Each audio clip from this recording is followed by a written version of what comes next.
अनन्नास के पैदावार के बारे में बात नहीं किया। कभी एक बार तो बात कर ली होगी तालीम के बारे में। उन्होंने कौन सा कानून बनाने के लिए सिफारिश की, आपको मालूम? अख्तरुल ईमान, आपको मालूम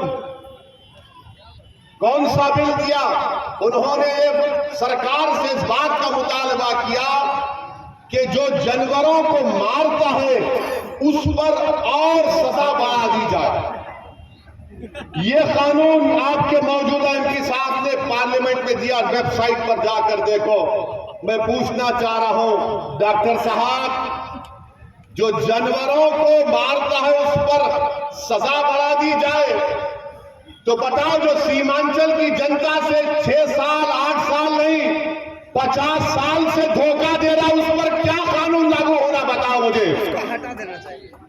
जानवर को कोई मारता है तो सजा बढ़नी चाहिए, तो क्या सीमांचल पर बसने वाले इंसान नहीं है? सीमांचल पर बसने वाले लोग, जो बच्चे यतीम हो जाते हैं, जो बच्चे अपने घर बार को छोड़कर रोजी की तलाश में भारत के कोने कोने में चले जाते हैं, बताइए डॉक्टर साहब, क्या सजा मिलनी चाहिए उन लोगों को जिन्होंने सीमांचल की जनता के ख्वाबों को चूकनाचूर कर दिया? अरे जिसकी हजारों एकड़ जमीन कट जाती है, उस जो जिम्मेदार है उसको क्या सजा मिलनी चाहिए? तो मालूम हुआ डॉक्टर साहब को जानवरों से मोहब्बत है और अख्तरुल ईमान को सीमांचल की जमीन पर बसने वाले हर इंसान से मोहब्बत है। तो मेरे अजीज दोस्तों और बुजुर्गों, ये फर्क है अख्तरुल ईमान में और मौजूदा मेंबर ऑफ पार्लियामेंट में। आप अपने वोट का सही इस्तेमाल करिए, अपने वोट का गलत इस्तेमाल मत होने दीजिए। अब पार्लियामेंट में आप कहेंगे कि नहीं, हमने उनको उस बड़ी पार्टी को वोट दिया। मेरे भाई, उस बड़ी पार्टी ने क्या काम किया बताइए? ट्रिपल तलाक का कानून आया तो मरहूम मौलाना की अल्लाह मग़फ़िरत करे उनको बोलने नहीं दिया। CAA का कानून आया, नहीं बोलने दिए, कुछ बोल नहीं सके। अब ये आखिरी पार्लियामेंट का सेशन हुआ, नरेंद्र मोदी ने पूरे देश में अक्सरियती तबके को मुत्तहिद करने के लिए एक बहस करवा दी कि 22 जनवरी को तारीखी दिन था। बताओ, कांग्रेस के जो लोगों ने तकरीर की उनकी तकरीर पढ़ लीजिए आप। और असदुद्दीन ओवैसी ने जो आपकी तरफ से कहा, जो अल्लाह ने मुझे बोलने का मौका दिया, मैंने खड़े होकर यह कहा कि 22 जनवरी की बुनियाद 6 दिसंबर को रखी गई थी जब बाबरी मस्जिद को शहीद किया गया था। 22 जनवरी की बुनियाद जब ताले खोले गए थे रखी गई थी। 22 जनवरी की बुनियाद उस वक्त रखी गई थी जब जीबी पंत ने मस्जिद में मूर्तियों को नहीं निकलवाया। आज आप जब वोट डालने जाएंगे, पूछो डॉक्टर साहब से, डॉक्टर साहब, तुमने अपनी जबान से लफ्ज़ बाबरी मस्जिद कब बोला था, वो बताओ। नहीं बोल सकेंगे, डरते हैं बोलने के लिए, क्योंकि एक तो उनकी पार्टी में उनका नंबर कम हो जाएगा और दूसरा उनको ये लगता है कि दूसरों का वोट नहीं मिलेगा। मैं ये सब कुछ पार्लियामेंट पर आपके दरमियान में इसलिए नहीं कह रहा हूं कि मुझे तुम्हारा वोट चाहिए, मैं इसलिए कह रहा हूं कि मैं एक दिन मरूंगा और मुझे खबर में जाना है और दोबारा मुझे और तुमको उठाया जाएगा और रब्बे करीम सबसे ज्यादा पूछेगा तो हम लोगों से कि बताओ तुमको हमने मुकाम दिया था तो तुमने क्या किया, क्या कहा। मैं उस दिन के लिए ये कह रहा हूं, मैं सच्चाई को सामने रखकर कह रहा हूं और सच्चाई यही है कि कोई बाबरी मस्जिद का नाम लेने को तैयार नहीं है। पार्लियामेंट में मैंने खड़े होकर कहा बाबरी मस्जिद जिंदाबाद जिंदाबाद, तो बताओ क्या किया मैंने, बताओ। यही तो तुम्हारी ताकत है, तुम्हारी दुआएं है कि हम बोल सकते हैं पार्लियामेंट में। मगर डॉक्टर साहब किसका इलाज करेंगे जो खुद मरीज बने हुए हैं? वो किसका इलाज करेंगे? तो इलाज आपको करना है। जब पार्लियामेंट का इलेक्शन होगा तो आपको एक बोलने वाला तो अख्तरुल ईमान जरूर है, मगर अख्तरुल ईमान के सीने में धड़कता हुआ दिल है। अख्तरुल ईमान मर मिटने वाला है आप पर, और अख्तरुल ईमान ने कभी भी अपने ईमान का सौदा नहीं किया।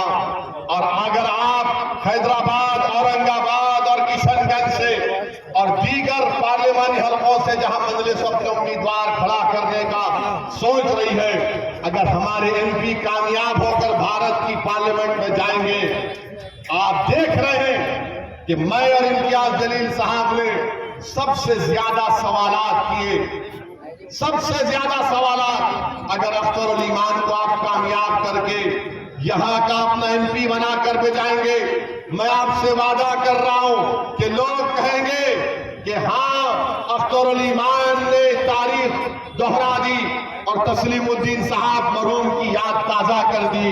बल्कि मैं आपसे एक और बात कह रहा हूं, अख्तरुल ईमान को अगर अल्लाह इंशाअल्लाह यहां का एमपी बनाएगा आपके दुआओं से और आपके साथ से, तो बिहार की तारीख में इंशाअल्लाह ताला ऐसा कोई मेंबर ऑफ पार्लियामेंट नहीं गुजरा होगा जो अख्तरुल ईमान वहां पर आपकी आवाज को उठाएगा, गरीबों और मजलूमों की आवाज को उठाएगा।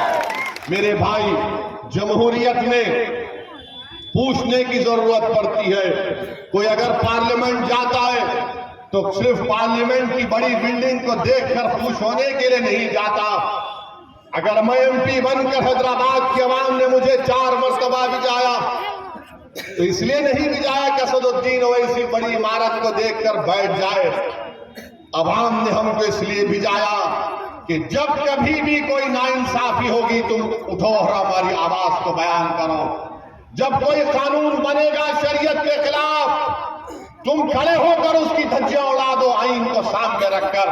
यही सोचकर तो आवाम वोट डालती है कि मेरी आवाज बनकर जाएगा, ये मेरे जज्बात की तर्जुमानी करेगा, मेरे सीने में जो जज्बात का तूफान उमड़ रहा है वो अपनी जबान से उस तूफान को बयान करेगा, वो मेरी तर्जुमानी करेगा, वो गरीबों के हक के लिए लड़ेगा। इसीलिए मैं आपसे अपील करने आया हूं कि आप अख्तरुल ईमान साहब को कामयाब करें। याद रखिए, टीपू सुल्तान से गद्दारी करने वाले कौन, सिराजुद्दौला से गद्दारी करने वाले कौन? यही मीर जाफर, मीर सादिक। ये नंगे दीन है, ये नंगे वतन है। अरे तुम मेरी मुखालिफत करते हो कि असदुद्दीन ओवैसी वोट काटता है। मैं आज तुम्हारे दरमियान में खड़े होकर कह रहा हूं कि क्या लालू यादव ने आज नहीं कहा कि हमारे दरवाजे नीतीश के लिए खुले हैं?